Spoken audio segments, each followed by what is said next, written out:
he watches Bella sleep, and he's completely inappropriate in every way with her, for her, towards her. But it's wonderful. Hello and welcome to the Waterstones podcast. I'm Will Rycroft, and in this episode it's time to get confessional and to share your guilty pleasures. With the recent announcement that Stephanie Meyer's retelling of the Twilight saga from Edward Cullen's perspective will finally be published in August, there has been some ravenous excitement around the original books, and perhaps even a reappraisal of their value. Should one feel guilty about enjoying them so much? And indeed, should one feel guilty about reading anything at all? To help answer those questions, I spoke to former Waterstones Children's Book Prize winner Kiran Millwood Hargrave, who has written for both children, teens and most recently adults with the Mercies, and by Booker Prize-nominee Daisy Johnson, who has made an early name for herself with both short stories and her novel Everything Under. Lockdown has allowed these near-neighbours to create a book club amongst their friends, and things have got very intense recently, with the Twilight saga turning them all. Daisy and Kiran, thank you for joining me on the podcast. First of all, how are you both? Daisy, I should ask you first. Yeah, I'm pretty good actually, considering enjoying the weather, and it's nice that lockdown is lessened enough that as Kiran said, we can now at least sit in a field sort of quite far away from each other, which has made quite a big difference, I think. We should say we're recording this on the hottest day that has been for some time, so exactly the wrong day to be recording a podcast on, so I will try not to keep you for too long. And Kiran, you sound like you're, as was just mentioned there, you're managing to meet up with Daisy, keeping a respectful and safe distance from each other in a field somewhere. Yeah. It's nice to have it eased slightly, isn't it? Lockdown? Exactly. We're very lucky in Oxford, I think, to have access to green spaces. We've both got gardens, and we've been meeting in a field that's basically exactly halfway between our houses, just across the bridge from each other. So that's definitely made things easier. Absolutely perfect. So we're going to be talking today about this idea of guilty pleasures. People often talk about with reading that there are certain types of books that you're sort of not supposed to like, but that secretly that's what you go off and read when nobody's looking. And I'm not sure whether this is how I read at all, but I have a real problem with this whole idea of feeling guilty about reading anything, frankly, because even if it's trash, it's better than reading nothing, I think. But I don't know, what do you think? Yeah, I think that's true. But I don't know if we're maybe the minority about thinking like that. I do think that people have books in sort of grades, and reading, a classic is often considered better than reading some contemporary books. I definitely rail against any sort of hierarchy. It's something that I really encountered when I was solely writing children's books, that there's this hierarchy of what's worthy of either praise or attention, or readers reading it. And definitely there were a few people who would say things like, when are you going to write a proper book, and things like that. So yeah, I'm very much of the view that of course there are books that might have certain limitations, but if they hold interest for readers, I do think that they should be considered valid, and we should sort of fight against this idea of a hierarchy. I think it can be really tricky, I think, particularly with children. So when parents are deciding what books their children should or could read, that if there's any snobbery there, or this idea, oh no, you shouldn't read that kind of book, I should get you over here reading this kind of book, it might just sort of stunt a child's ability to read, or indeed their love of reading, if they feel like that there are sort of good books, bad books, things they should or shouldn't touch, when in fact we should be really sort of saying to them, look, there's a shelf of books, you pick up what you want, you decide what it is you like to read. But it's quite a tricky area, isn't it, to get right? Yeah, and I do wonder if in isolation this is changing a little, because I think our expectations for ourselves are lowered. So as you said, if you can read any book at the moment, that's impressive. And I think that is maybe the same for children. I know when my partner was a child, he hated reading, particularly because he was given these books, and he didn't like any of them, and they kept giving them to him. And I think he eventually, found books such as the Willard Price books, and really enjoyed those ones. Yeah, my husband's the same. He was obsessed with Willard Price, and he actually did a dramatic reading for me the other day. I'd never encountered them, and oh my goodness. Okay, yeah. but it's great that they were sort of an entryway into him and obviously Daisy's partner reading. Ultimately that's what we all want as people working in the book industry in any way, is we want to create readers. And certainly if you get people from a young age, however you get them, that is a very good thing. I mean, I've been working with books for years now, but when I was a kid, I hardly read at all. And in fact, the books that got me into reading were those choose your own Oh, I adventure love books. those. You know, where you sort of, yeah, oh my god. I mean, because this is before computer games were really a thing, but they were almost the precursor for that idea of interactive entertainment, where you know you make a decision about what your character does, and then you turn to a different page and you're flipping through the page. I used to love those, and I think the first sort of proper adult books I read were things. I remember reading James Herbert's The Rats, and that kind of horror genre of books, and feeling so transgressive because I don't know, I was probably a teenage boy, and I couldn't believe there was all this sort of sex and violence that I Yeah. was able to read about. But actually, it led me on to reading proper adult novels, and then finally finding that love of reading, which didn't come until I was in my late teens, sort of early 20s. It doesn't really, as I say, I think it doesn't really matter what you read as long as you find something that fosters that love of reading, because then as you grow older, you'll sort of develop your taste. And you know, there's so much out there. It seems silly to cut some of it off. I want to talk, if we can, about a particular book which has become very important to you both because of lockdown. Kiran, could you maybe tell us what you've been reading it for the first time, but it has rather taken over things for you? Yes. So at the beginning of lockdown, we were casting around for ways to stay, connected and have new things to talk about, because I'm sure everyone's had at the moment, basically all there is to talk about is coronavirus because we're not doing anything. So we wanted ways to keep to sort of do things together even at a distance. So we started a horror film night, and then I mentioned idly that I'd never read the Twilight books, and this was met with such shock and excitement um, by Daisy and a couple of our other friends who we've been doing the read along with. And so we all downloaded the audiobook, and we've sort of been listening in parallel and then watching the films and having a little gleeful WhatsApp exchange at the end of each book. And Daisy, you read the Twilight books previously, or are you a newbie too? Yeah, so I'd read them when I was a teenager. I think when they first came out, when I was reading a lot, and was studying English and was going to go to university to study English, but picked them up and really loved them. And kind of remember at the time other friends talking about them and kind of saying how they would never read them. They weren't very good. They were written by this particular person, and there were reasons why we shouldn't read them.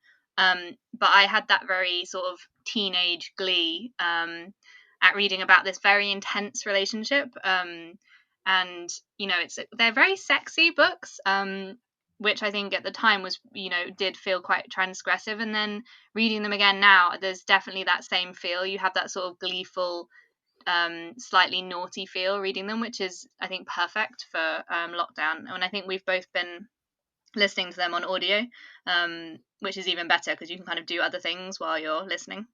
Yeah, you can prepare your evening meal whilst Yeah. having Well, being regaled. it's great. I actually didn't read them for the exact reasons that Daisy just talked about. I was actually, so at the time I was dating this guy who was very into books and loved particularly male authors, it has to be said, like Terry Pratchett and Douglas Adams, who are absolutely fantastic, but he liked them to the exclusion of basically all female writers, and Right. certainly ones that were specifically aimed at teenage girls, which the Twilight series was. And so I kind of got caught up in his way of looking at things, and I have to say I'm really interested to hear Daisy's reaction reading them when she was a teenager, because as a 30-year-old now, I can see all the really problematic stuff and kind of ignore it because I know that that's not going to feed into my thinking. But did you find that reading about this really intense relationship, did that influence your own relationships, or were you able to detach and know that this was fiction? Yeah, I think it probably did influence not only sort of my own relationships with people I was dating, but kind of my relationships with friends, because Bella in Twilight does have this very sort of strange relationship with the other women that she spends time with. Mm. Um, but at the same time, I was kind of, especially to when the later books came out and the film started coming out, I was reading it alongside a lot of other women. So although there was that really problematic sense, which I do struggle sometimes reading them now, but there was also a feel of kind of community. You know, it felt like there had been a book written about the things we were feeling, which I think when you're a teenage girl doesn't always feel like there is something Yeah, like that. definitely. That's really, really interesting. And as you said, that's the difference between reading the book as a teenager and then reading it as an adult. My wife read them when she was pregnant. And so she had a whole sort of different reaction to the books as a pregnant woman, because she said there's that bit where Bella is pregnant and is basically, she needs blood. And she was like, yep, I can totally relate to that.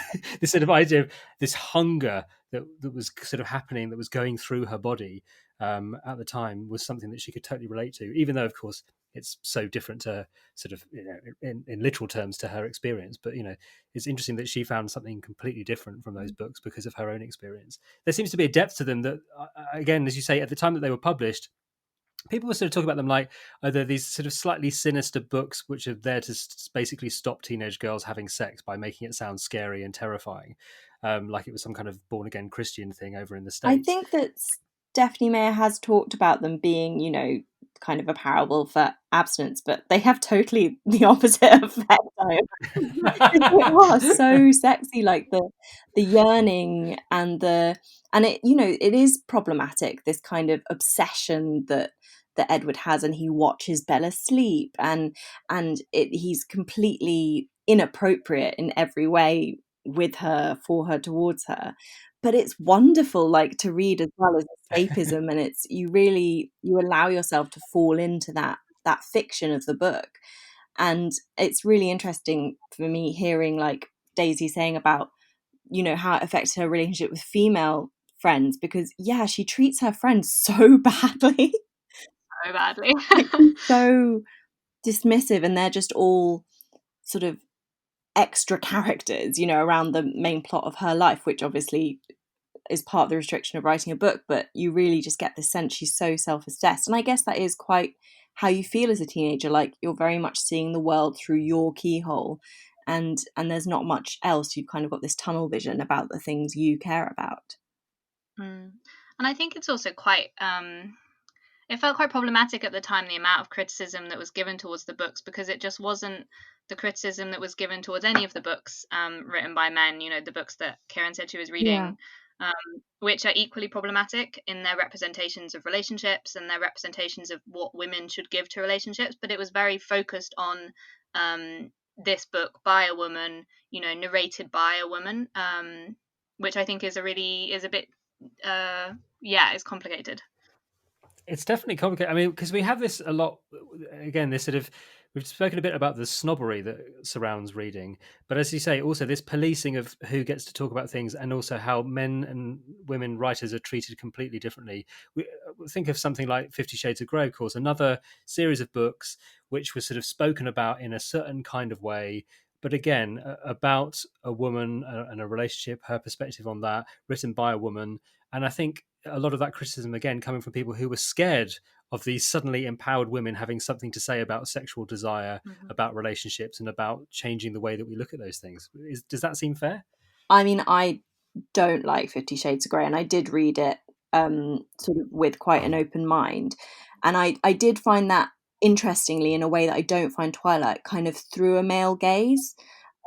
Like the you know, women's desires very much being secondary to the men, but again, you can't deny the effect that it had, and it did open so many women up to eroticism as a genre. But yeah, it is definitely interesting when you look at the writing of, I'm going right back to, because I'm thinking of boys at university. I would have been at university when 50 Shades came out, and it, you know, they were reading things like the Earl of Rochester and the Marquise de Sade, and that was really literary, you know, acceptable smut.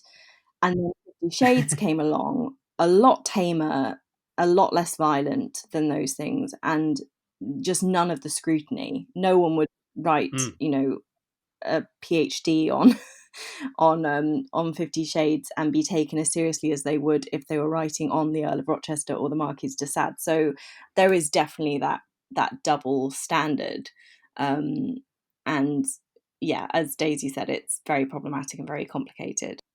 Yeah, and I think there has to be like these are the books that millions of people around the world are reading. My grandmother turned up to Sunday lunch one day and was like, "Oh, I'm reading this book in my book club. It's like Grey something." Um, No.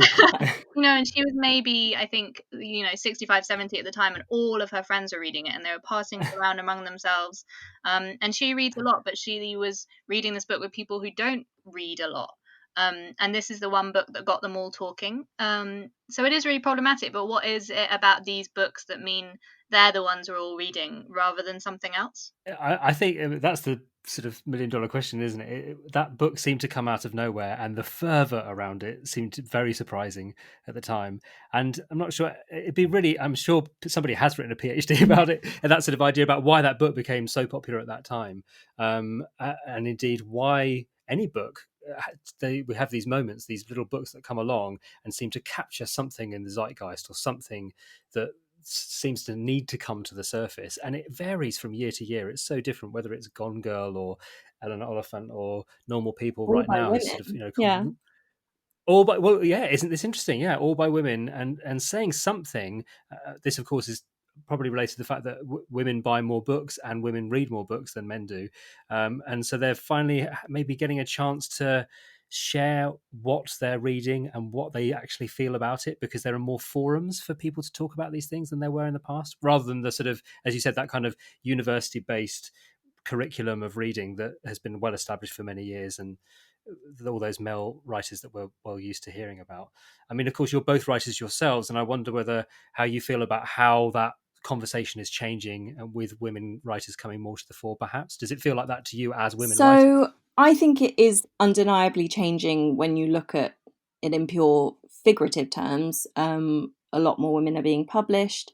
We have prizes like the Women's Prize that are seeking to level up the balance. But, there is still a necessity for things like the Women's Prize. And when you look at what's reviewed critically in the broadsheets or in reputable literary magazines, I think it's the Vida census that charts all the percentages.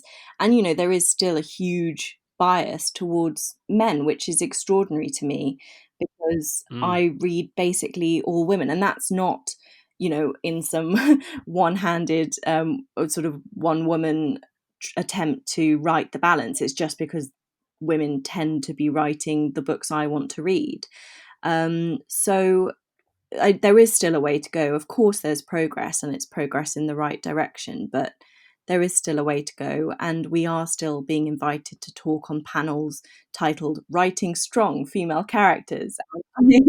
I cannot wait for the day when that just dies a death as a phrase, and we just can go and talk about being writers. And I've really enjoyed in this conversation so far how you've said male writers and female writers as opposed to women writers and just writers. And that is still a balance that needs to be addressed, where we can just be seen as writers and we can just write characters. But obviously, that said, Daisy and I, you can see in our books, we're both interested in experiences that are unique to women and how they affect the way you move and see the world. So, we're not seeking to cut out those differences. We're still celebrating women, but I think the day comes that we can stop being spokespersons for women writers and just be writers, that will be very welcome indeed. And how about you, Daisy?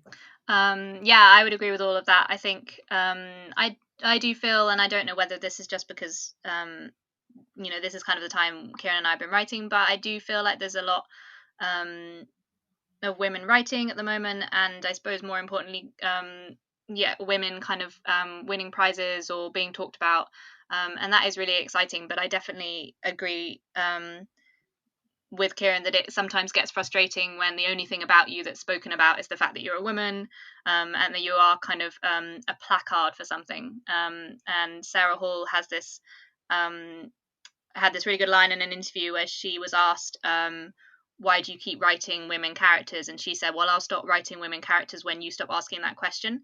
And I do think that people get pulled up on, why aren't you writing male characters? Well, you did. I remember in Fen there was an interview or something where someone said, "Why haven't you written any stories from the point of view of a man?" Yeah, and that was kind of the whole point of the short story collection, but it was taken quite personally by quite a few, not just men, but by people who felt like by not writing from a male point of view, I was making a kind of negative point, which was really interesting to encounter that sort of aggression. It is extraordinary. I think what's been interesting is just recently there have been a lot of female writers coming through writing short stories, actually, quite often, where there is a chance to speak about the experience of being a woman, particularly from from the point of view of a woman's body, talking about women's physicality, talking about sexuality, talking about the changes that go through a woman's body in her life.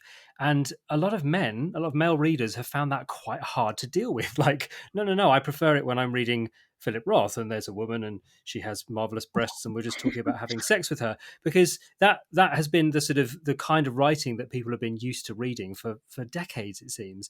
Whereas this sort of a new generation of women who have got the confidence to write about their actual experience and to put it on the page has produced, I think, some of the most exciting writing of the last 5 or 10 years for all readers, I would say, not just for female readers, for male readers too, if they can just stop being so offended by it or scared or whatever it is that they're I worried about. Because sorry. it's no, I was just because it's just it's quite odd, even with somebody like, I mean, I'm a big fan of Philip Roth because that's one of the writers that I grew up reading. But I do remember giving a copy of one of his books, I think it was American Pastoral, to a friend of mine, and obviously that book is a masterpiece in lots of ways. But the only bit that my friend could really remember is there's a kind of phone sex conversation that happens on the bottom of the page for about several pages of the book, basically. And he was like, yeah, that bit was great. That was the only bit he could remember, this kind of slightly dodgy phone sex conversation. And it's sort of nice to see a very different approach to physicality, sexuality, passion, sex, and all the rest of it.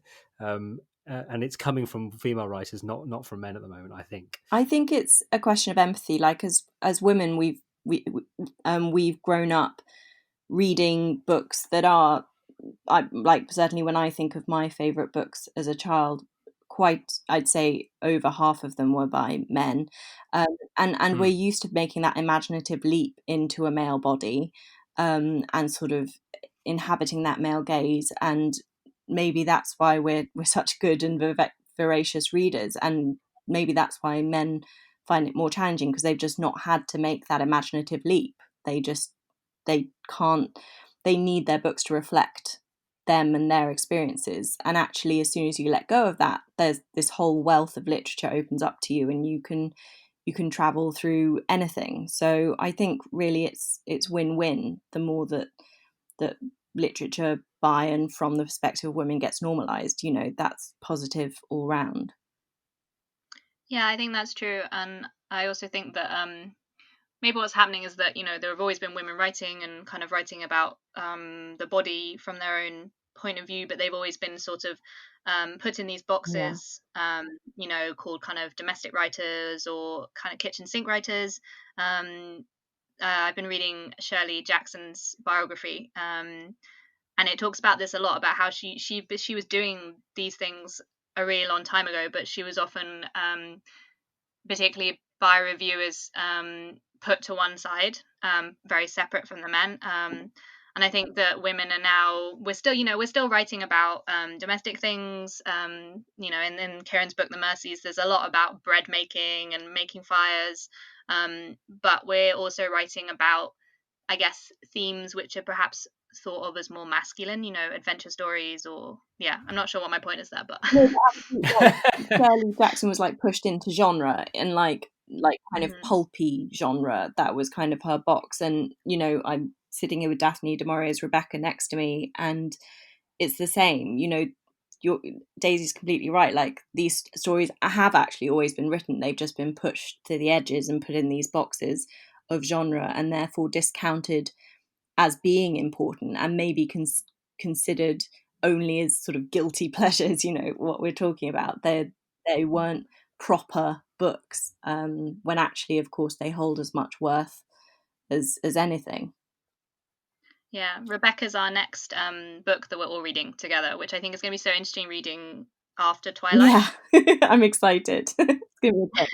Well, I mean, what is it? Because, like, of course, Rebecca considered, a literary classic, and Twilight probably not so much a literary classic. But I just wonder whether it'll be interesting to see how you feel.